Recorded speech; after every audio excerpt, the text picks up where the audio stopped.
नमस्कार दोस्तों, जय हिंद। आपका स्वागत है सर्विस क्लासेज केजीजी में। Hit the target easy to learn. Bihar शिक्षक भर्ती 3.0 एंड 4.0।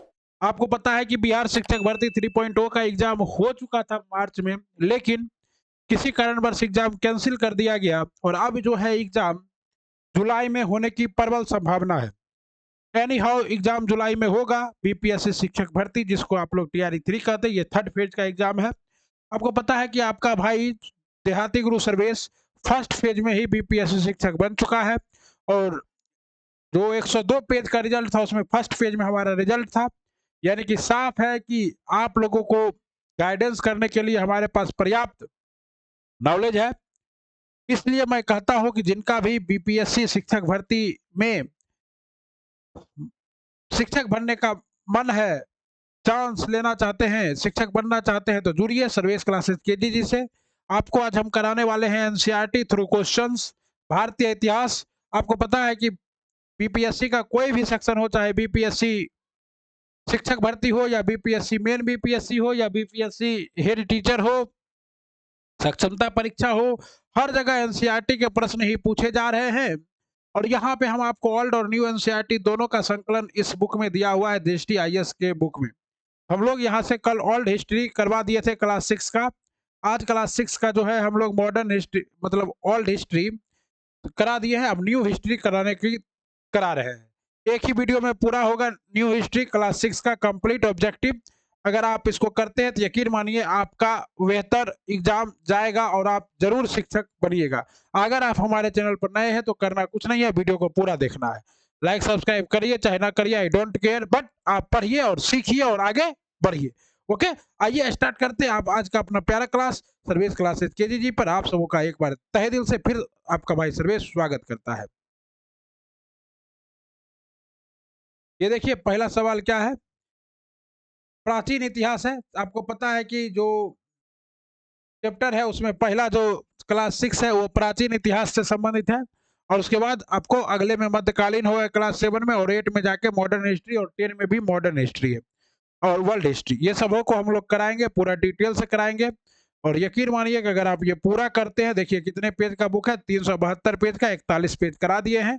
372 पेज पूरा करा देंगे, फिर उसको कलेक्शन करके मास्टर वीडियो में भी डाल देंगे। अगर आप पूरा पढ़ लेते हैं तो यकीन मानिए आप क्या होंगे, शिक्षक बनने में इतिहास के प्रश्न को गलत करने से आप बच जाइएगा।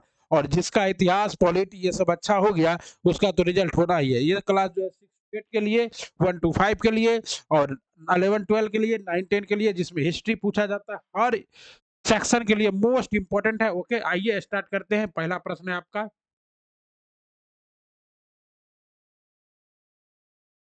तुमसे मिलकर न जाने। देखिए पहला प्रश्न क्या है साथियों। पहला प्रश्न है, खानाबदोश मनुष्य के संदर्भ में निम्नलिखित कथनों पर विचार कीजिए। खानाबदोश किसको कहते हैं? तो जो अपने भोजन के तलाश में दाएं बाएं भटकते रहता है उसे क्या कहते हैं? खानाबदोश। दर्पधर्म, आरंभ में लोग खानाबदोश थे, वे लोग अकेले रहने के बजाय समूह में रहकर खाना बनाते शिकार करते थे। बिल्कुल सही। आमतौर पर एक समूह में कुछ पुरुष, स्त्रियां तथा बच्चे होते थे। सही है। कहता है उपयुक्त में से कौन सा कथन सही है? तो उपयुक्त में से सभी कथन सही है। इस तरह से क्वेश्चन आपको नहीं आएंगे, इसलिए ज्यादा इसमें हम लोग डिटेल नहीं करेंगे। आदि मानव के जीवन में आग एक अजूबा थी। सही है। आग के इस्तेमाल से रहन सहन में बड़ा सुधार हुआ। नीचे दिए गए कूट का प्रयोग। सही है। आग जो है एक और आर, ए तथा आर दोनों सही, और आर एक सही स्पष्टीकरण नहीं करता है कि सिर्फ आग से सब कुछ हो गया। पहिया का आविष्कार हुआ और उसके बाद कृषि का आविष्कार हुआ जिससे रहन सहन में सुधार हुआ। आदि मानव के द्वारा इस्तेमाल किए गए औजार एवं हथियार एवं इस प्रकार के कुछ अन्य चीजें उपमहाद्वीप के विविध भागों की नदियों में मिली है। ऐसे प्राप्त साक्ष्यों के संदर्भ में निम्नलिखित कथनों पर विचार कीजिए। सब मोस्ट इंपॉर्टेंट है ये प्रश्न, क्योंकि जो साक्ष्य है ना उसी के आधार पर प्रागैतिहासिक काल को लिखा गया है, और ये तो अर्धऐतिहासिक काल है। तो कश्मीर घाटी में जानवरों के हड्डी से भी औजार और हथियार बनाए जाते थे। सही जवाब है। ओके। और आपका क्या है? पत्थर के बड़े टुकड़े से हथौड़े, कुल्हाड़ी और वसूले बनाए जाते थे। तो एक और दो दोनों सही है। ठीक है ना। और इसका डिस्कशन हमको पढ़ना चाहिए। उपयुक्त दोनों कथन सत्य है। पत्थर के बड़े टुकड़ों से जो आदमी की मुट्ठी में आ सकते हैं हथौड़े, कुल्हाड़ी और वसूले बनाए जाते थे। आरंभ में बिना मुठ की कुल्हाड़ियां से ही पेड़ पेड़ आदि की टहनियां काटी जाती थी। बाद में उसे डंडे से बांध दिया गया।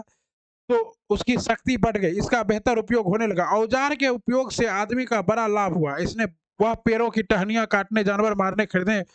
अगला प्रश्न है साथियों, पाषाण युग एवं ताम्र युग के संदर्भ में निम्नलिखित कथनों पर विचार कीजिए। देखिए, पाषाण युग किसे कहते हैं? वैसा युग जिसमें मनुष्य सिर्फ पत्थरों का इस्तेमाल करता था, उसे क्या कहते हैं? पाषाण युग। और ताम्र युग किसे कहते हैं? तो ऐसा युग जिसमें मनुष्य तांबे का प्रयोग करता था। और आपको पता है तांबा पीतल और टिन से मिल, मतलब तांबा जो है एक धातु है। पाषाण युग में मनुष्य केवल पत्थर के औजार का इस्तेमाल करते थे, सही है। ताम्र युग में मनुष्य ने पत्थरों के औजारों के साथ साथ धातु के औजारों का इस्तेमाल करना शुरू कर दिया। एक और दो दोनों। और तांबे का आविष्कार आपको पता है, कांस्य युगीन सभ्यता का विस्तार तो सिंधु घाटी सभ्यता में हुआ, लेकिन उससे पहले भी तांबे का कुछ कुछ आविष्कार हो चुका था। और सबसे पहला तांबे की छुड़ियां जो है वो बर्मगिरी पहाड़ी।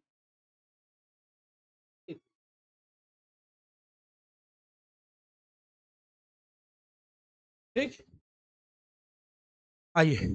मनुष्य के द्वारा खोजी गई सर्वप्रथम धातु क्या थी? तो मनुष्य के द्वारा खोजी गई सबसे प्रमुख धातु तांबा थी। क्या थी? तांबा। आपको पता है, ये क्वेश्चन मोस्ट इंपोर्टेंट है।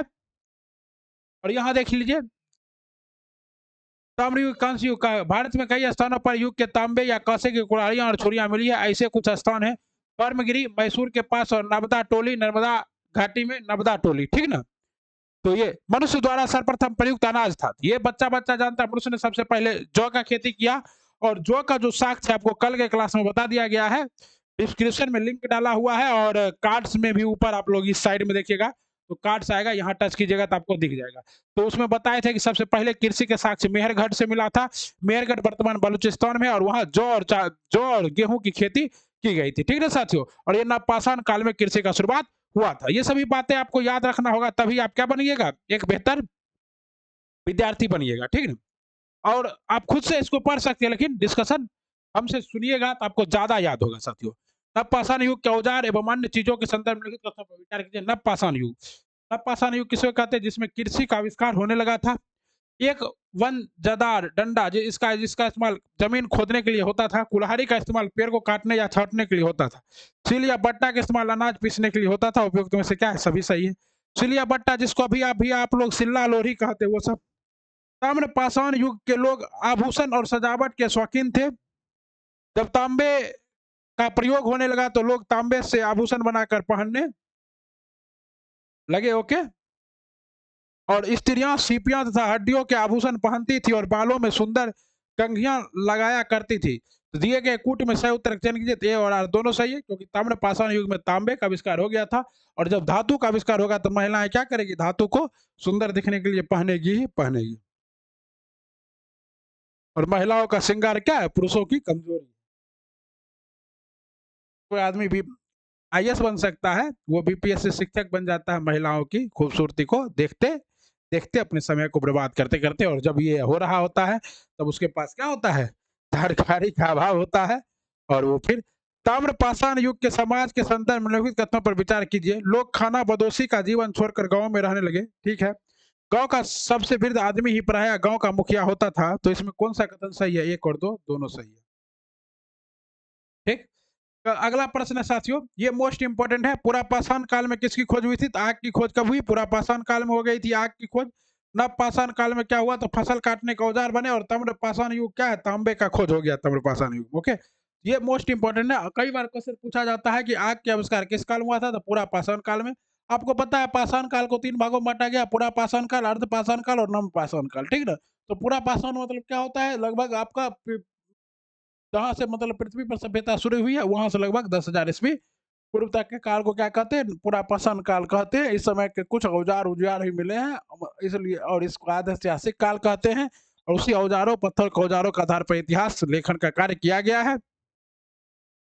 आरंभिक मानव के धार्मिक विश्वास के संदर्भ में निम्नलिखित कथनों पर विचार कीजिए। आकाश का एक देवता था जो सूर्य को प्रतिदिन आकाश में यात्रा करने की अनुमति देता था। मातृ देवी के रूप में धरती माता की छोटी मूर्तियां बनाई जाती थी और सर्वत्र इसकी पूजा होती थी। तो इसमें कौन सही है?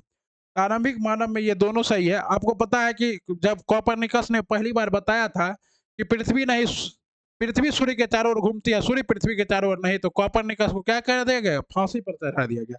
बाद में केपलर ने उसी को सिद्ध किया। तो ऐसी अवधारणाएं थी लोगों की।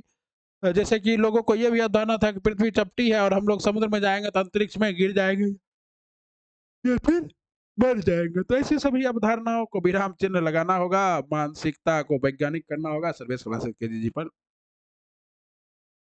पहला चैप्टर हो गया नगर जीवन का आरंभ। सिंधु सभ्यता के सबसे पुराने जिस नगर की खोज हुई थी, जो रावी नदी के तट पर है, वो क्या है? हड़प्पा। इसी वजह से इस सभ्यता का दूसरा नाम है हड़प्पा सभ्यता। इस सभ्यता का खोज राखल दास बनर्जी ने किया था और 2500 ईस्वी पूर्व से लेकर 4500 ईस्वी पूर्व के काल को माना जाता है। और मिस्र के पिरामिड का निर्माण करवाने वाले फराओ प्राचीन मिस्र के राजाओं की उपाधि की सभ्यता थी। हड़प्पा सभ्यता में से किस सभ्यता का संबंध है? हड़प्पा सभ्यता का दूसरा नाम है सिंधु घाटी की सभ्यता, मेसोपोटामिया की सभ्यता दजला और फरात नदी के बीच में थी। सुमेरियन सभ्यता, वैदिक सभ्यता तो भारत में ही। हड़प्पा सभ्यता के बाद की ग्रामीण सभ्यता कैसी सभ्यता थी? वैदिक सभ्यता थी। Okay, understand? Any problem? No problem. Please like, subscribe, share if you learn something better. निम्नलिखित कथनों पर विचार कीजिए एवं नीचे दिए गए कूट से सही उत्तर चुनिए। मोहनजोदारो, हड़प्पा, रोपर एवं कालीबंगा सिंधु घाटी सभ्यता के प्रमुख स्थल है। सही है। मोहनजोदारो में मकान ईंट के बने होते थे और उसकी दीवारें मोटी और मजबूत होती थी। सही है। मोहनजोदारो के निचले नगर में सड़कें सीधी जाती थी और एक दूसरे को समकोण पर काटती थी। All statement are true.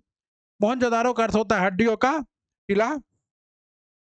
Okay, Sindhu घाटी सभ्यता के प्रमुख स्थल थे पंजाब में रोपर तथा हरियाणा में राखीगढ़ी, बलूचिस्तान में मेहरगढ़, कच्छ की खाड़ी में धौलावीरा, अहमदाबाद के पास लोथल जो कि क्या था, पतन था, बंदरगाह था, और राजस्थान का कालीबंगा जहाँ से चूड़ियों का साक्ष्य मिला है।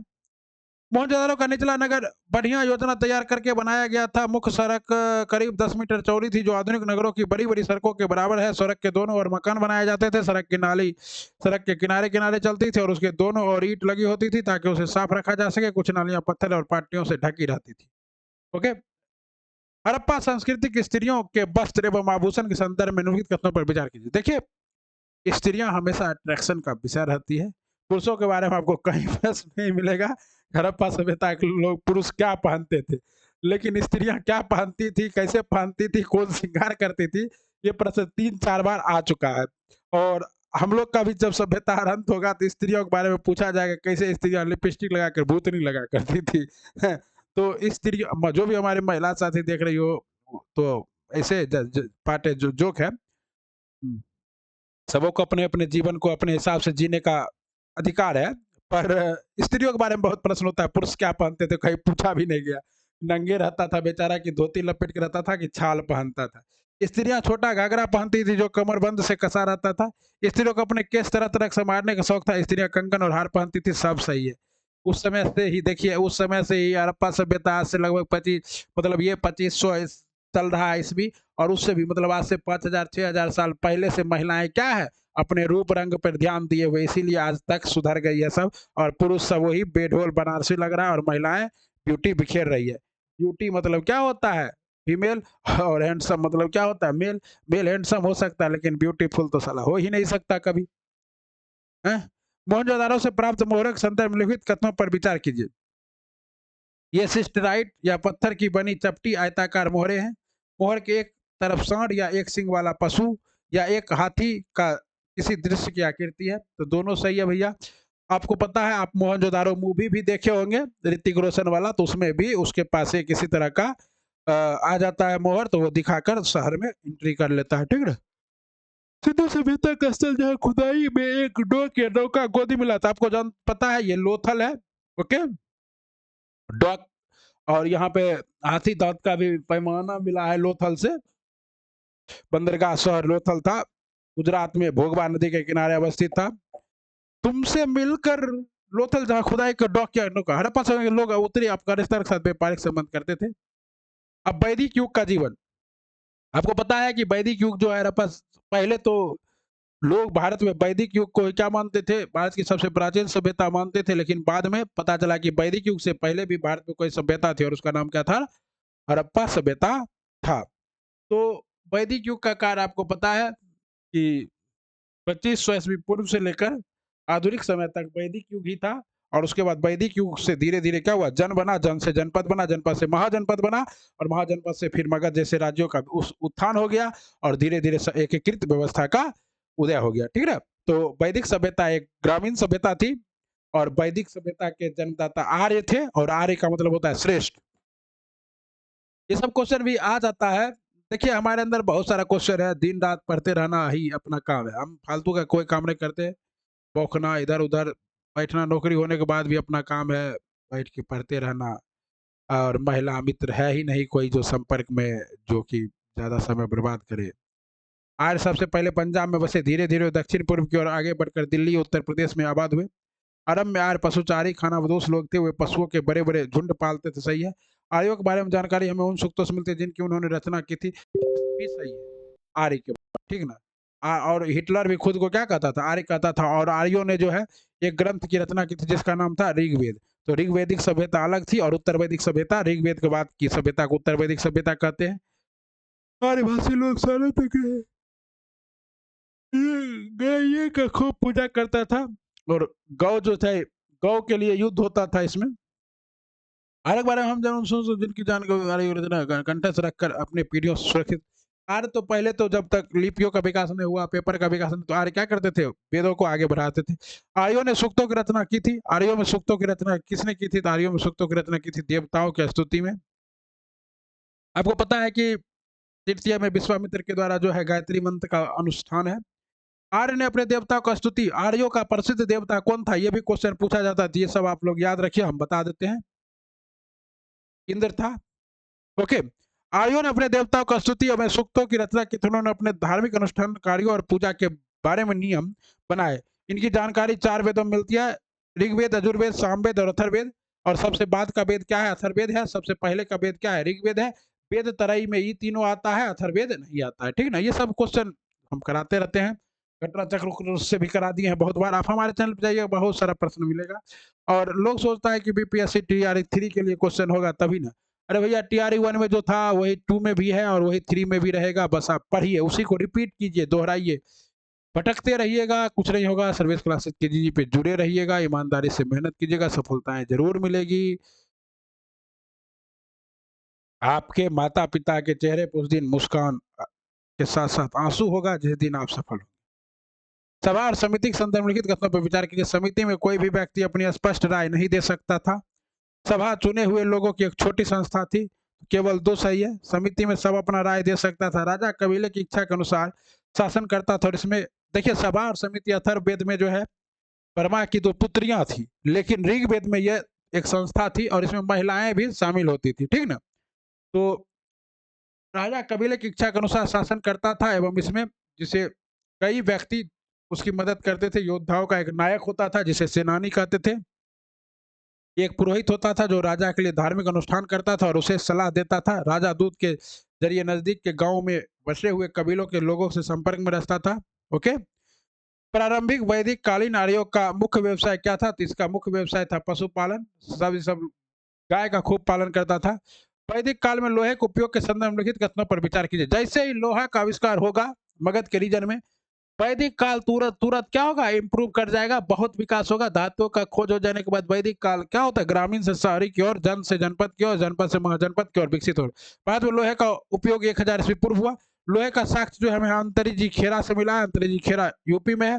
इससे बने औजारों से गंगा घाटी के घने जंगल को साफ कर दिया गया और गर्दा गर्दा छोड़ा दिया। तो ये सभी क्या है, श्री राधे। वैदिक काल में कृषि के अलावा पशुपालन, मछली मारना, धातु कर्म, बढ़ई गिरी और चमड़े का काम गांव के समान व्यवसाय थे। धातु कर्मकारों को एक नई धातु मिल गई थी, लोहा। लोहे के उपयोग ने जीवन को सुगम बना दिया। लोहे कठोर और मजबूत होने के कारण औजार और हथियार बनाने के लिए तांबे या कांसे के बेहतर था। अब सबसे पहले आइए हम लोग देखते हैं कौन किसका देवता था। देवता मेरे देवता दयो। दयो किसका देवता था, शायद आकाश का देवता दयो था। सवित किसका देवता था, सवित जो है सूर्य के प्रेरक शक्ति का देवता था। सवित अग्नि जो है आग का देवता था। और उषा जो है प्रातः काल की देवी थी, उषा काल। ओके, तो उषा क्या थी, प्रातः काल की देवी। देवताओं को मन रूप समझा जाता था, परंतु वे अलौकिक और अति शक्तिशाली थे, इसलिए लोग इससे डरते थे। यह समझा जाता था कि देवता स्त्री पुरुष की कृपा करते हैं, परंतु जब वो रुष्ट हो जाते तो उनका क्रोध भयानक होता और तब संतुष्ट नहीं होते। इंद्र इनके सबसे प्रिय देवता थे, हमने पहले भी बता दिया है कि वो पराक्रमी था और अरयोग शत्रुओं को तथा रक्षाओं का विनाश करने में इंद्र का महत्वपूर्ण योगदान था। ओके, आइए भारत 600 ईस्वी पूर्व से लेकर 400 ईस्वी पूर्व तक के काल में आ गए हम लोग। मतलब बृहद्रथ वंश की स्थापना से पहले पहले का भारत, जब जन जनपद और महाजनपद का निर्माण स्टार्ट हो रहा होगा तब। ओके, आइए इसको पढ़ते हैं, वीडियो को लाइक सब्सक्राइब शेयर करते हैं, आगे बढ़ते हैं, ठीक ना। देहाती गुरु सर्विस आपका खैर मकदम करता है आपके अपने चैनल सर्विस क्लासेस के पे। अरे भैया, छठी शताब्दी ईस्वी पूर्व में गणराज के संदर्भ लिखित में से कौन सा कथन सत्य है? गणराज ऐसा शासन था जिसमें शक्ति परिवार और कुलों के प्रमुख के हाथों में रहती थी। गणराज में कोई वंशानुगत राजा नहीं होता था। शाक्य और लिच्छवी वंश में अपने प्रसिद्ध गणराज थे। ये क्या है? सभी उपयुक्त में से सभी सही है। ओके, मगध के राजा बिंबिसार के संदर्भ में लिखित कथनों पर विचार कीजिए। आपको पता है मगध का राजा कौन था? बिंबिसार, जिसने किस वंश की स्थापना की थी? दस वंश की स्थापना की थी, और इसी वंश को पितृहंता वंश भी कहा जाता है, और ये मगध का पहला वंश था। लगभग 542 ईस्वी पूर्व में बिंबिसार मगध का राजा बना। उसने पड़ोसी राजकुमारियों से विवाह संबंध जोड़े। मगध राज्य में बहुत अधिक कच्चा लोहा मिलता था। हथियारों और औजारों के लिए उस समय इस धातु का बड़ा महत्व था। मगध के दक्षिण पूर्व में अंग राज था। बिंबिसार ने अंग राज्य को जीत लिया। तो उपयुक्त में से क्या है? सभी सही है। इस समय गंगा के मैदान का अधिकांश व्यापार नदियों के रास्ते होता था और नौकाएं एक स्थान दूसरे स्थान तक माल ढोती थी। शीघ्र ही नदी पर मगध का अधिकार हो गया। अंगराज गंगा के तट पर चंपा एक प्रसिद्ध बंदरगाह था, जहां से जहाज गंगा के मुहाने तक और आगे समुद्री तट के साथ साथ दक्षिण भारत जाते थे। दक्षिण भारत में यह जहाज मसाले और मनी कर पटना के पास राजगिरी मगध की राजधानी थी। पहाड़ियों से घिरा हुआ था। यह सुंदर नगर था। मगध के किस प्रारंभिक शासक ने राज्यारोहण के लिए अपने पिता की हत्या की? तो ये था आपका अजातशत्रु, और अजातशत्रु के बाद उदयन ने भी हत्या की, और सबसे अंतिम शासक कौन था? नागदशक था। एवं स्वयं इसी कारणवश अपने पुत्र द्वारा मारा गया। तो यह अजातशत्रु था। अजातशत्रु ने अपने पिता का वध किया। यह मगध और शक्तिशाली बनना चाहता था, परंतु वह सोचता था कि अपने सभी पड़ोसी राज्यों को जीतने पर ही यह संभव हो सकता है। इसलिए उसने अपने मामा कौशल राज पर हमला किया। बज्जी का गणराज ईस्वी पूर्व छठी शताब्दी में राजा की स्थिति के संदर्भ में लिखित कथनों पर विचार कीजिए। राजा अब एक अति विशिष्ट व्यक्ति बन गया था। वह समाज और धर्म का रक्षक था। सही जवाब है। राजा अब राज्य का प्रतीक बन गया था, तो राजा की स्थिति शक्तिशाली हो गई। राजा शान शौकत के बड़े महल में रहता था और सेवकों और अधिकारियों से घिरा रहता था। उपयुक्त में से क्या है? सभी सही है। छठी शताब्दी ईस्वी पूर्व में करों के संदर्भ में लिखित कथनों पर विचार कीजिए। करों का बड़ा महत्व था, क्योंकि उनके बिना राजा कुछ भी नहीं कर सकता था। कर वसूलने के लिए राजा अधिकारियों का एक दल नियुक्त करता था। किसानों को अपनी उपज का छठा हिस्सा कर के रूप में देना पड़ता था। तो ये भी सभी क्या है? सही है। कहता है महावीर स्वामी के संदर्भ में लिखित कथनों पर विचार कीजिए। आपको पता है कि अगर बिहार का कोई एग्जाम है तो जैन धर्म और बौद्ध धर्म से प्रश्न आएंगे ही आएंगे। okay? महावीर का जन्म ईस्वी पूर्व छठी शताब्दी वैशाली नगर में हुआ था। ओके, 599 ईस्वी में। कहता है महावीर स्वामी कथन में कौन सा सत्य? इनका जन्म ईसा पूर्व छठी शताब्दी लुम्बिनी में हुआ था। लुम्बिनी में नहीं हुआ था, वैशाली में हुआ था। लुम्बिनी में किसका जन्म हुआ था? गौतम बुद्ध का हुआ था। तो यही गलत है। इन्हें छोड़कर घर छोड़ दिया 31 वर्ष की अवस्था में। ये अपने भाई बड़े भाई की राजवर्धन वर्षों तक जीवन से संबंधित इन्होंने प्रश्न के हल जो इन्हें तेईस तीर्थंकरों को उपदेश का समर्थन किया और उनमें अपने विचार भी जोड़े। इनमें अपने उपदेश आम जनता के बोली में दिया, संस्कृत में नहीं प्राकृत भाषा में थी। ओके, बुद्ध का जन्म कहाँ हुआ था? लुम्बिनी में हुआ था। बुद्ध का जन्म 540 ईस्वी पूर्व में हुआ था। बुद्ध ने अहिंसा के महत्व पर बल दिया। अहिंसा परमो धर्म कहा। अब हम लोग मौर्य साम्राज्य पढ़ेंगे। मौर्य साम्राज्य जो कि बिहार के इतिहास का एक अभिन्न अंग है। मौर्य वंश की स्थापना के संदर्भ में लिखित कथनों पर कौन सा सही नहीं है? ईस्वी पूर्व चौथी शताब्दी में मगध पर नंद राजाओं का शासन था। मगध उत्तर भारत का सबसे शक्तिशाली राज्य था। चंद्रगुप्त मौर्य ने अपनी सेना का संगठन किया और नंद राजा घनानंद को पराजित किया। घनानंद एक लोकप्रिय घनानंद एक लोकप्रिय शासक था, इसीलिए उसको हटाने के लिए जनता भी क्या की? चंद्रगुप्त मौर्य का साथ दी। चंद्रगुप्त मौर्य जो है वो कहता था कि हम पहला जो है वो शूद्र शासक था जो कि राजा बना था, ऐसा कहा जाता है। I don't. सिकंदर के आक्रमण के संदर्भ में निम्नलिखित कथनों पर विचार कीजिए। यूनानी राजा सिकंदर 326 ईस्वी पूर्व पंजाब पर हमला किया। हाँ, पोरस सिकंदर ने हक्का मनीष सम्राट को हराकर अपने साम्राज्य को जीत लिया था। सिकंदर की मृत्यु 330 ईस्वी पूर्व में बेबीलोन में हो गई। ये सभी सही है। और राजा पोरस के से युद्ध 326 ईस्वी में ही हुआ था, जिसको हम लोग हाइडेस युद्ध कहते हैं, वितिस्ता नदी के झेलम नदी के तट पे। चंद्रगुप्त मौर्य के संदर्भ में लिखित कथनों पर विचार कीजिए। चंद्रगुप्त ने सेल्यूकस निकेटर को 305 ईस्वी में हरा दिया। सही है। चंद्रगुप्त का शासन काल समाप्त होने तक समूचा उत्तर भारत मौर्य के अधीन हो गया था। This is right statement. Chandragupta Maurya के बाद मौर्य वंश का उत्तराधिकारी कौन बना? बिंदुसार बना, और बिंदुसार के बाद कौन बना? अशोक, अशोक के बाद कौन बना? दशरथ बना, ठीक है। बिंदुसार के संदर्भ में क्या कहा जाता है? तो बिंदुसार के शासन काल में मौर्य साम्राज्य दक्षिण में मैसूर तक फैल गया। बिंदुसार के दक्षिण के राजाओं के साथ मैत्री थी, केवल कलिंग प्रदेश, ओडिशा और सुदूर दक्षिण के राज्य उसने साम्राज्य में नहीं थे शामिल। तो ये सभी क्या है? सही है। इसीलिए कलिंग पर आक्रमण कौन करता है? अशोक करता है। अशोक ने कलिंग युद्ध के संदर्भ में लिखित कथनों पर विचार कीजिए। अशोक ने कलिंग युद्ध को जीतकर अपने शासन शासन में मिला लिया। युद्ध से पीड़ित स्त्रियों और बच्चों को देखकर अशोक को बहुत दुख हुआ। कलिंग युद्ध के बाद अशोक ने प्रण किया, वो कोई युद्ध नहीं करेगा। सही है। तो उपयुक्त में से कौन सभी सही है? और ये सभी जो है 261 ईस्वी पूर्व में हुआ था। अभिलेखों में किस शासक का उल्लेख प्रियदर्शी एवं देवनाम प्रिय के रूप में हुआ था? अशोक है ऐसा शासक। ओके।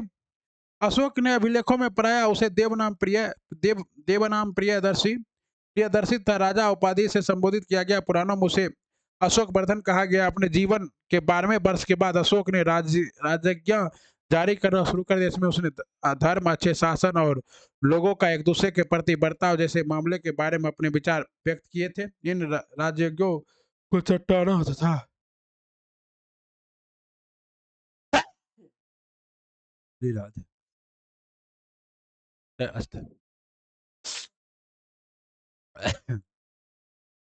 इस प्रकार राजा को जानकारी मिली कि उनका राजा क्या सोचता है। इस अभिलेख में हमें अशोक के विचारों के बारे में जानकारी मिलती है।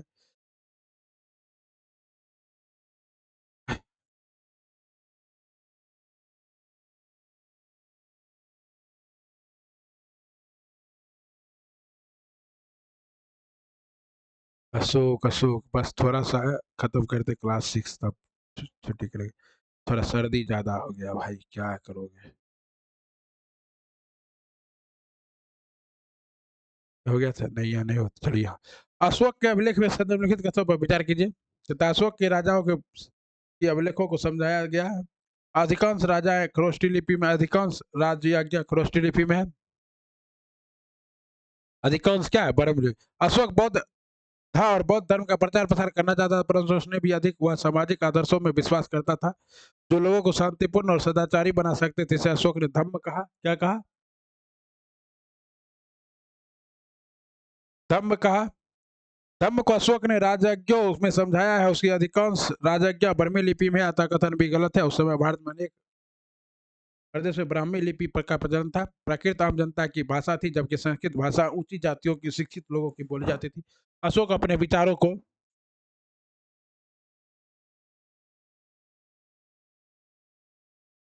सर्दी मम्मी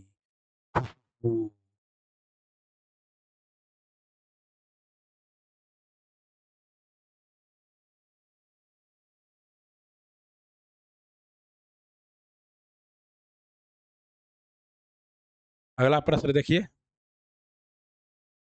अशोक से संबंधित निम्नलिखित कथनों में से कौन सा कथन सत्य है? तो वह इंसानों और पशुओं की हत्या पर रोक लगाने के विरुद्ध था। नहीं, वो इंसानों और पशु बलि की अशोक ने क्या किया? निंदा किया। पहले ही अभिलेख में अशोक ने पशु बलि पर प्रतिबंध लगा दिया था, क्योंकि वो बौद्ध धर्म को मानता था, अहिंसा परमो धर्म। इसकी इच्छा थी कि वह विभिन्न धर्मों के अनुयायी आपस में शांति और सौहार्द से रहे। उन्होंने युद्ध न करने का वचन दिया था। उसने धार्मिक अनुसंधान में पशुओं की बलि देने पर प्रतिबंध लगाया। ये सभी क्या है? सत्य। मौर्यकालीन कला के संबंध में निम्नलिखित कथनों पर विचार कीजिए। अशोक की राजज्ञा चट्टानों और बलुआ पत्थर के ऊंचे स्तंभों पर खोदी गई थी। सही है। प्रत्येक स्तंभ के सिर पर हाथी, सांड या सिंह की प्रतिमा बनाई गई थी। तो एक और दो दोनों सही है। आपको पता है रामपुरवा अभिलेख बिहार से भी मिला है। कौटिल्य ने अर्थशास्त्र में समझाया कि एक अच्छे शासक का संगठन किस प्रकार किया जाता है, तही समझाया था। किस प्रकार योजनाबद्ध रूप से राजस्व जिसमें भूमि सुधार। तो अशोक का तो कौटिल्य का अर्थशास्त्र है, वो राजनीति शास्त्र है एक्चुअली में, बस नाम उसका क्या है? अर्थशास्त्र। और ये उसने मगध में जो मौर्य वंश के उत्थान है और एक राजा का जो शासन है, आदर्श शासन, उसके बारे में बताया। मेगा सीरीज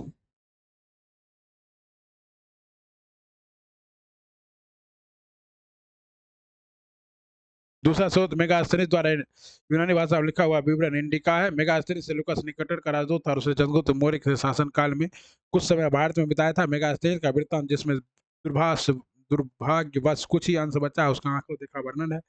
इसने पाटलिपुत्र के संदर्भ में जानकारी दी है कि एक विशाल और सुंदर नगर था और मजबूत परकोटे पर घिरे हुए थे। मकान लकड़ियों के बने हुए थे, परंतु राजा का माल पत्थर का बना हुआ था। मेगास्थनीज भारतीय समाज के बारे में लिखा है कि अधिकतर लोग खेती करते थे, उनकी यहाँ तो अपनी भूमि होती थी, और राजा की भूमि पर काम करते थे। मौर्य साम्राज्य 100 से कुछ अधिक साल तक टिका रहा, और अशोक की मृत्यु के बाद वह छिन्न भिन्न होने लगा। मौर्य साम्राज्य के विघटन के प्रमुख कारण क्या थे? तो वही अशोक ने जो युद्ध की नीति त्याग दी थी, तो अशोक के बाद के जितने भी शासक हुए वे युद्ध से विहीन हो गए, उनको युद्ध करना आता ही नहीं था, तो वो हार जाते थे छोटा मोटा युद्ध भी। अशोक उत्तराधिकारी दुर्बल थे और वो साम्राज्य का शासन अच्छी तरह संभाल न सके। सही है। विशाल सेना और विशाल प्रशासनिक सेवा खर्च उठाने के लिए भारी धन की आवश्यकता थी। साम्राज्य के विभिन्न प्रदेश अत्यधिक दूरी पर स्थित होने के कारण प्रशासन एवं संपर्क स्थापित करने में कठिनाइयां हुई। उपयुक्त में सभी सही है। और 185 ईस्वी पूर्व में पुष्यमित्र शुंग ने, जो कि बृहदरथ का क्या था, मंत्री था, उसने उसकी हत्या कर दी और शुंग वंश की स्थापना की। भारत 200 ईस्वी पूर्व से 300 ईस्वी पूर्व तक सातवाहनों के वंश परिवार के संदर्भ में निम्नलिखित कथनों पर विचार कीजिए। सतकर्णी प्रथम का कलिंग नरेश से युद्ध हुआ था, इसे पश्चिम का स्वामी कहा जाता है। गौतमी पुत्र सतकर्णी ने दक्कन में सातवाहनों के राज्य की शक्तिशाली बना दिया। सातवाहन राज्य समृद्धशाली था और इसका प्रशासन अच्छा था। उपयुक्त में सभी सही है। ओके। उपयुक्त सातवाहनों के वंश परिवार को अर्ध सातवाहन भी कहते हैं। इसका नाम एक महान विजेता शासक सतकर्णी प्रथम पर पड़ा, उसने शायद ईस्वी पूर्व पहली सदी में शासन किया। सतकर्णी प्रथम के शासन काल के कुछ समय बाद जो सौराष्ट्र पर शासन कर रहे थे, सातवाहनों पर आक्रमण कर उन्हें नासिक से खदेड़ दिया। गौतमी पुत्र सतकर्णी ने अपनी सेना संगठित करके शकों पर हमला किया और अंत में पश्चिम दक्कन पर फिर कब्जा करने में सफल रहे, परंतु शक ने सातवाहनों पर आक्रमण करने का अवसर कभी यहाँ से नहीं जाने दिया, और यह स्थिति गौतमी पुत्र के बेटे वशिष्ठी पुत्र के शासन काल तक बराबर चलते। अंत में वशिष्ठी पुत्र ने शक शासक की पुत्री से विवाह कर लिया। ईस्वी की दूसरी शताब्दी के अंत तक शक पहले की अपेक्षा कमजोर हो गए, तो सातवाहनों को राज्य विस्तार का मौका मिला। उसने उत्तर के काठियावाड़ को जीत लिया और दक्षिण में कृष्णा नदी के मुहाने पर प्रदेश पर कब्जा कर लिया, परंतु इसके बाद भी सातवाहनों की शक्ति बहुत समय तक कायम नहीं रही और ईस्वी की तीसरी शताब्दी में वह छिन्न हो गए। सातवाहन राज्य समृद्धशाली था, इसका प्रशासन अच्छा था, राज्यों में प्रांतों में बटा था, और सातवाहनों ने ही ब्राह्मणों को भूमि दान में देने की प्रथा स्टार्ट की थी। शीशे का सिक्का कौन चलाया था? सातवाहन। बौद्ध स्मारकों के संदर्भ में कौन सा कथन असत्य है? तो स्तूप अर्धगोलाकार बड़े स्मारक होते थे और इनके भीतर बौद्ध या बौद्ध भिक्षुओं के अस्थि अवशेष रखे जाते थे। सही है। राजगीर का बौद्ध स्तूप आप लोग देखे हैं। स्तूप के समीप बिहार होते थे जहां बौद्ध भिक्षु रखते। सही है। अमरावती का स्तूप व्यापारियों तथा भूस्वामियों द्वारा किए गए दान से बना है। सही है। और बौद्ध विहार नगरों से दूर नहीं, नगरों के पास ही होता था। ओके। अमरावती स्तूप के संदर्भ में लिखित कथनों पर विचार कीजिए। इस पर महावीर के जीवन की घटनाओं को उपहार में अंकित किया गया है। यह गलत। इस पर नीलगिरी नामक मंदोन्मत्त हाथी को दिखाया गया। सही है।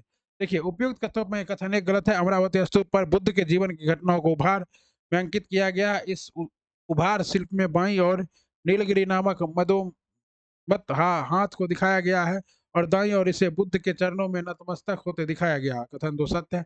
अमरावती में उभार शिल्प में बोधिसत्व का वर्णन भी मिलता है।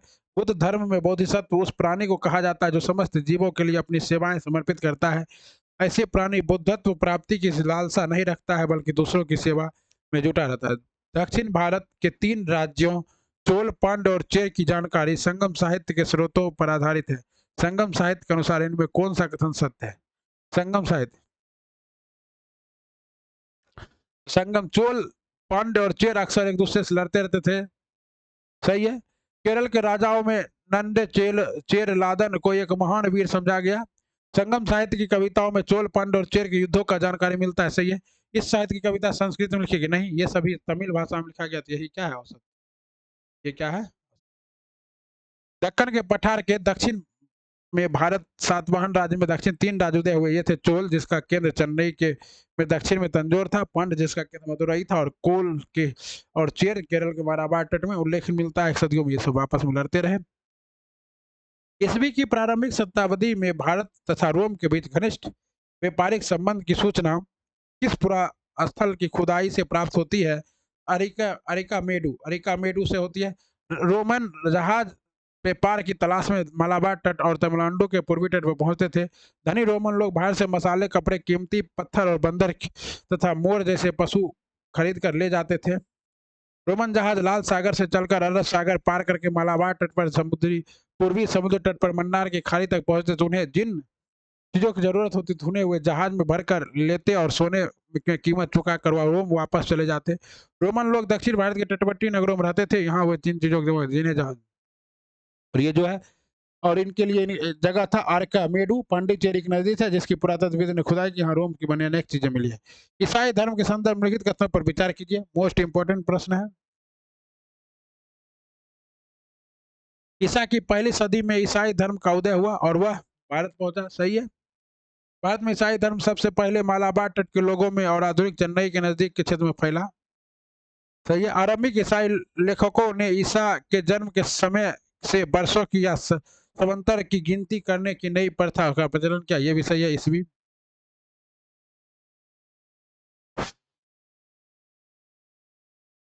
2000 ईस्वी पूर्व से 100 ईस्वी पूर्व के बीच सुदूर उत्तर में विदेशियों के अनेक जत्थे आए और भारत में बस गए। उन्हें अपने विशिष्ट जीवन पद्धति के जरिए भारतीय संस्कृति को समृद्ध बनाया। इन लोगों के आने के क्रम है, सबसे पहले आपका आया हिंद यवन, उसके बाद आया शक, उसके बाद आया पार्थव, उसके बाद आया कुषाण। कुषाण वंश के ही प्रसिद्ध शासक कौन थे? कनिष्क थे। हिंद यवनों के संदर्भ में लिखित कथनों पर विचार कीजिए। देखिए हिंद यवन, इन्हें गांधार प्रांत पर शासन किया, उन्होंने अनेक प्रकार के सिक्के चलाए। हिंद यवन ने सबसे पहले सोने के सिक्के चलाने वाला हिंद यवन के शासक, कुछ बौद्ध बने, कुछ विष्णु उपासक, तो ये सभी क्या है? सही है। बौद्ध साम्राज्य के विघटन के बाद यूनानी राजाओं के लिए पंजाब के कुछ भाग और काबुल के घाटी को जीत लेना कठिन नहीं था। यह प्रदेश गांधार प्रदेश के नाम जाना जाता था। यूनानी शासक की संस्कृति वस्तुतः भारतीय और यूनानी शकों के संदर्भित निम्नलिखित कथनों पर विचार कीजिए। शक लोग पश्चिम भारत में आए और उन्होंने सिंध तथा सौराष्ट्र को रौंद डाला, सही है। और शकों का सर्वाधिक प्रसिद्ध राजा रुद्रादमन था, जिसने क्या क्या था आपका जो सुदर्शन झील है उसका जूनागढ़ अभिलेख से पता चलता है कि 170 ईस्वी में रुद्रादमन ने गिरनार के निकट सुदर्शन झील का मरम्मत कराई। ये मोस्ट इंपोर्टेंट क्वेश्चन है। गिरनार सुदर्शन झील बिना बेगार लिए ही कार्रवाई की थी, जो मौर्य वंश के शासक चंद्रगुप्त मौर्य के आदेश पर बनवाई गई थी। कनिष्क के संदर्भ में लिखित कथनों पर विचार किया। बौद्ध धर्म का अनुयायी तथा बौद्ध विहारों के निर्माण के लिए धन दिए। किसी के शासनकाल में चौथी बौद्ध संगति का आयोजन हुआ, तो दोनों क्या है? सही है। कनिष्क ईस्वी पूर्व 6ठी शताब्दी में हुआ था। 78 ईस्वी में लगभग का हुआ था, तो कश्मीर के कुंडन वन में हुआ था। अध्यक्षता किसने की थी? वसुमित्र ने की थी, बौद्ध संगति की। गांधार कला शैली का संश्लेषण है। भारत तथा यूनानियों कला का संश्लेषण क्या है? गांधार कला शैली है। पश्चिम एशिया के साथ संपर्क बढ़ने के कारण उत्तर भारत के नगरों में यूनानी मूर्तिकला के प्रवेश मिला। गांधार प्रदेश के भारतीय कलाकारों की मूर्ति कला की शैली में दिलचस्पी बढ़ी और उसमें वे प्रभावित हुए। उनकी बनाई हुई बुद्ध की मूर्तियां और बुद्ध के जीवन से संबंधित दृश्य पटल यूनानी शैली से मेल खाते हैं। यह शैली गांधार कला के नाम जानी जाती है। बौद्ध धर्म के संदर्भ में निम्नलिखित कथनों पर विचार कीजिए। बोधिसत्व उन त्यागी पुरुष को कहा जाता है जो इस धरती पर बुद्ध से पहले पैदा हुए थे, गलत है। महायान संप्रदाय का अनेक प्रकार के अनुष्ठानों का प्रचलन था और बोधिसत्व की पूजा की जाती थी। ये दोनों क्या है? सही। उपयुक्त दोनों कथन सत्य हैं। जातक ग्रंथों में बोधिसत्व के बारे में अनेक कथाएं हैं। इन समय तक बौद्ध धर्म में काफी परिवर्तन हो गया था। अब वह सरल धर्म नहीं रहा था जिसका बुद्ध ने उपदेश दिया था। बौद्ध संप्रदाय अब 2 भागों में बट गया था, महायान और हीनयान। महायान बौद्ध भिक्षु शक्तिशाली बन गए थे, परंतु भारत में अब भी ऐसे लोग थे जो इस तरह के बौद्ध धर्म को नहीं मानते थे। वो हीनयानी बौद्ध कलाएं। महायानी बौद्ध ने धर्म दूतों की मंडली चीन भेजी। ये धर्म प्रचारक भारतीय व्यापारियों के साथ यात्रा करके चीन पहुंचे। इस तरह जल्दी ही मध्य एशिया और चीन में बौद्ध धर्म फैलता चला गया। आइए गुप्त काल। भारतीय इतिहास का स्वर्ण काल गुप्त काल। इस राजवंश का उदय ईस्वी की 4ठी शताब्दी में हुई थी, सही है। इसने उत्तर भारत के एक बड़े भाग पर एक विशाल राज्य की स्थापना की, सही है। इसका स्थापना किसने किया था? श्रीगुप्त ने किया था। इसके शासनकाल में 500 से अधिक वर्षों तक, 500 नहीं 400 ईस्वी तक शासन किया था। ये इस राजवंश का पहला प्रसिद्ध शासक चंद्रगुप्त प्रथम था। लगभग 320 ईस्वी में गद्दी पे बैठा था, सही है। गुप्त राजवंश का शासन 200 सालों से अधिक चला था, 200 सालों से अधिक समय तक कायम रहा था। अतः कथन सत्य ईस्वी में भारतीय संस्कृति उन कतिपय महान उपलब्धियों का सिलसिला जारी जिनकी शुरुआत पहले के युग में हुई थी। गुप्त सम्राट केवल शक्तिशाली नरेश थे, बल्कि वे विद्या के संरक्षक भी थे। उन्होंने कवियों, लेखकों, वैज्ञानिकों और कलाकारों को प्रोत्साहन दिया। चंद्रगुप्त प्रथम ने लिच्छवी राजकुमारी से विवाह किया। इसने संकेत अयोध्या का प्रदेश प्रयाग, इलाहाबाद और मगध पर शासन किया। एक बार फिर मगध उत्तर भारत में शक्तिशाली राज्य हो गया। इसे चंद्रगुप्त प्रथम के पुत्र समुद्रगुप्त ने और भी अधिक शक्तिशाली बना दिया। समुद्रगुप्त के संदर्भ में लिखित कथनों पर विचार कीजिए। समुद्रगुप्त जिसे क्या कहा जाता है? समुद्रगुप्त को कहा जाता है भारत का नेपोलियन।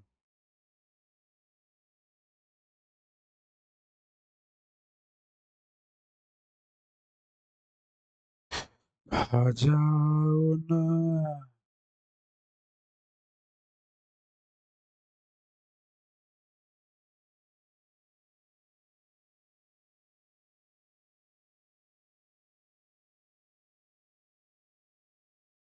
मेरे तो दो।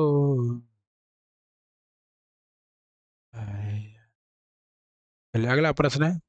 समुद्रगुप्त इलाहाबाद अभिलेख से समुद्रगुप्त के बारे में तथा इसके विजय के बारे में जानकारी मिलती है। सही है। समुद्रगुप्त राजा बनने के पश्चात दिग्विजय के लिए निकला। समुद्रगुप्त को वीणा बजाते हुए गुप्तकालीन सिक्कों पर दर्शाया गया। तो ये सभी क्या है? सही है।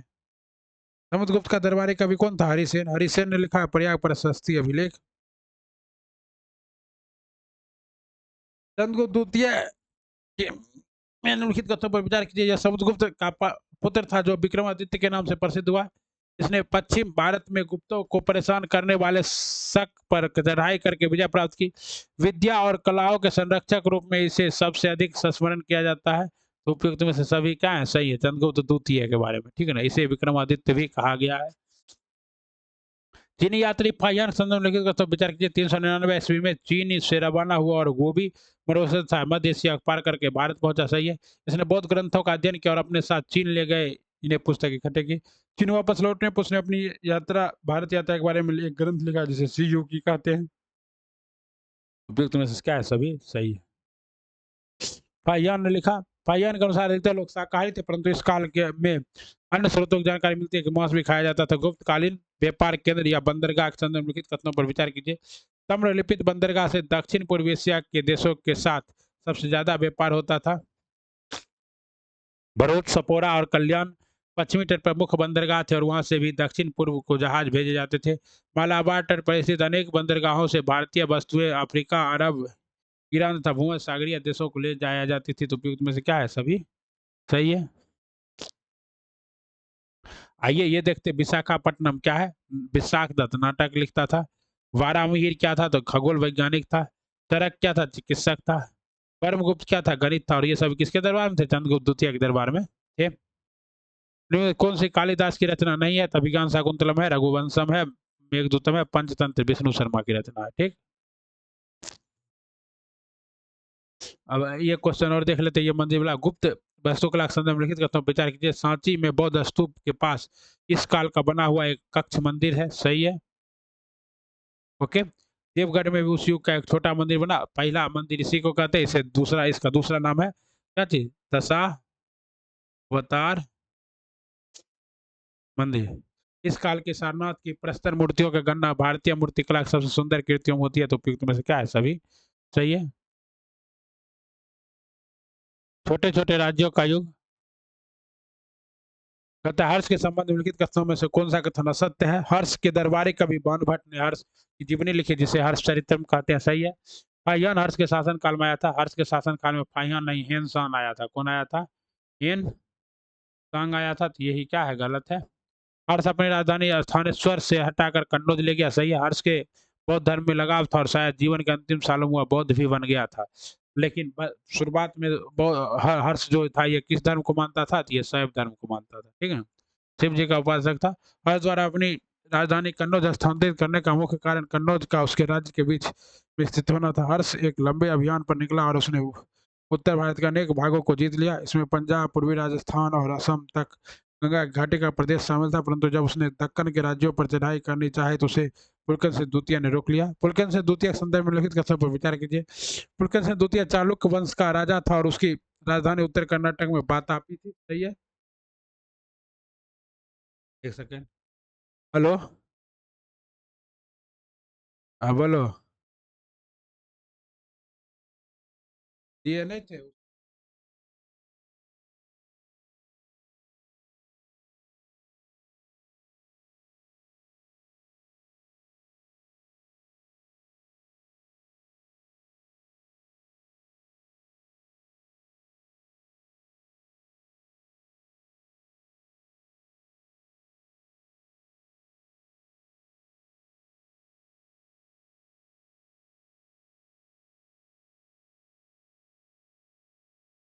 ठीक है, बनाओ, अभी 2 घंटा है, 5 बजे आएंगे।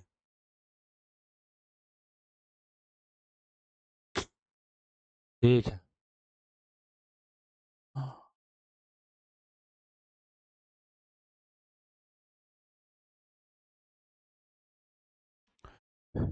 चंद्रगुप्त नरेश चालुक्य नरेश पुलकन से द्वितीय हर्ष के समकालीन थे। उसकी महात्मा गांधी समूह से दक्कन पठार पर शासन करने की थी और उस कुछ समय तक उसे इसमें सफलता भी मिली। नर्मदा के तट पर हुई लड़ाई में उसने हर्ष को हराया। चालुक्य के 2 शत्रु थे, राष्ट्रकूट और दक्षिण में पल्लव। पुलकेशिन से द्वितीय पल्लव नरेश महेंद्र वर्मन से युद्ध किया और उसे हरा दिया। ओके, लेकिन पल्लव राजा नरसिंह वर्मन ने पुलकेशिन से द्वितीय चढ़ाई की और उसकी राजधानी पर अधिकार किया। हेनसांग की यात्रा वृत्तांत के संदर्भ में भारत की सामाजिक स्थिति पर विचार कीजिए। हेनसांग, जिसने सुजुकी लिखा। भारत में जाति प्रथा और नगरों के बाहर रहने वाले अछूतों के साथ बुरा बर्ताव किया जाता था। भारत के लोग गर्म मिजाज के थे, उन्हें जल्दी गुस्सा आता था, परंतु वे ईमानदार होते थे। तो ये कथन लगता है दोनों सही है। अब तो वर्तमान परिदृश्य के अनुसार दोनों कथन क्या है, सही है। जरथुस्त्र धर्म के संदर्भ में में से कौन सा कथन असत्य है? जरथुस्त्र धर्म का उपदेश 600 ईस्वी पूर्व के कुछ पहले जुराथुस्त्र ने दिया था, सही है। ईरानी के महान हक्कामनी शासक जुरथुस्त्र धर्म के अनुयायी थे। जुरथुस्त्र की पवित्र पुस्तक का नाम कुरान है, नहीं, इसका नाम है जेदा अवस्था। क्या है? और इस्लाम के आगमन के तक जुरथुस्त्र धर्म ईरान का प्रमुख धर्म रहा, तो यही गलत है। पुलकेशिन द्वितीय ने ईरान के राजा खुसरो द्वितीय के पास एक दूत मंडली भेजा। 100 साल बाद जब जुरथुस्त्रियों ने ईरान छोड़ा तो वे दक्कन के पश्चिमी तटों के नहरों में आकर बस गए और आगे चलकर पारसी कहलाए। जुरथुस्त्र की शिक्षा थी कि अच्छाई और बुराई की शक्तियां आपस में सतत संघर्ष रहती थी, लेकिन अंत में अच्छाई की विजय होती है। जुरथुस्त्र की पवित्र पुस्तक का नाम जेदा अवस्था है। क्या है? जेदा अवस्था है। हम बताए थे आपको, अतः कथन सी गलत है। जुरथुस्त्र धर्म का पश्चिम एशिया के और मध्य एशिया के उच्च भागों में भी लोगों के धार्मिक विचारों का गहरा प्रभाव डाला। अगला है, तमिल संतों के संदर्भ में निम्नलिखित कथनों पर विचार कीजिए। वे जगह जगह घूमते हुए विष्णु या शिव की स्तुति की गीत गाते थे, सही है। अलवार विष्णु को उपासक और नायनार शिव को उपासक थे, तो दोनों सही है।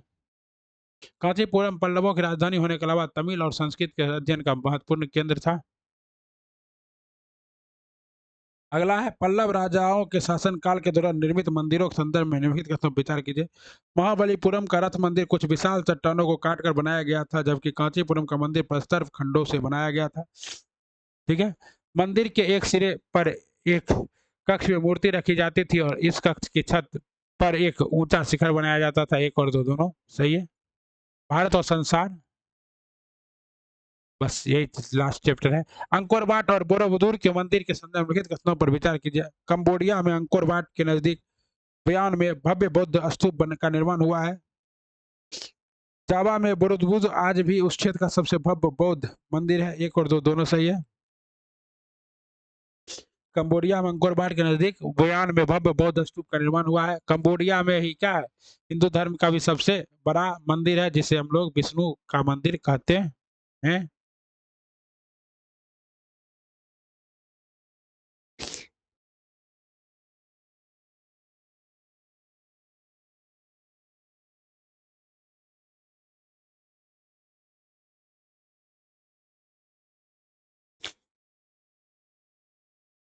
अगला प्रश्न है, प्राचीन रेशम मार्ग संदर्भ में विचार कीजिए। चीन और पश्चिम एशिया के बीच का व्यापारिक मार्ग मध्य एशिया से होकर जाता था। भारतीय व्यापारी पश्चिम में के ईरान, अरेबिया और मिस्र देश के बाजारों में परिचित थे, सही है। तो दोनों क्या है, दोनों स्टेटमेंट सही है। चीन और पश्चिम एशिया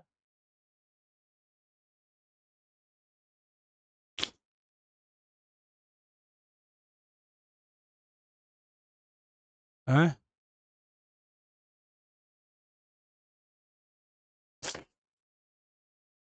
उपयुक्त कथन, पैगंबर मोहम्मद के संदर्भ में लिखित कथनों में से कौन सा कथन असत्य है? इसका जन्म ईस्वी की 6ठी शताब्दी के अंत में आरंभ में हुआ था और इन्होंने एक नए धर्म इस्लाम धर्म का प्रवर्तन किया। हिजरी संवत 622 ईस्वी से इनकी मृत्यु 832, इनकी मृत्यु 832 ने 832 नहीं बल्कि 632 है। इनकी मृत्यु 632 ईस्वी में हुई थी, तो यही कथन क्या है, गलत है। अरबों ने सिंध पर कब विजय प्राप्त किया? अरबों ने सिंध पर विजय 712 ईस्वी में किया। और पहले शासक कौन थे?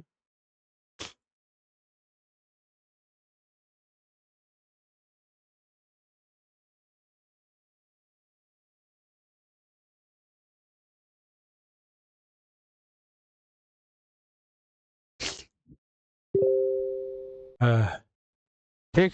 अब कक्षा 7 का क्लास कल करेंगे, तब तक आप लोग पढ़ते रहिए, बढ़ते रहिए, जुड़े रहिए सर्विस क्लासेज के जी पे। आप देख रहे थे हमारा एनसीईआरटी STIS का NCERT, ओके, ठीक है ना। अब भारतीय इतिहास, देहाती गुरु service, BPSC teacher, complete objective, एक ही वीडियो में प्रयास, NCERT old and new class 6 का हम लोग आज पूरा क्लास करवा दिए। चलिए ठीक है, मिलते हैं अगले वीडियो में, तब तक के लिए जय हिंद, वंदे मातरम, श्री शिवाय, नमस्तुभ्यम, राधे राधे, जय हिंद। ओके साथियों, लाइक सब्सक्राइब और शेयर करने का मन हो तो कर दीजिएगा, ठीक।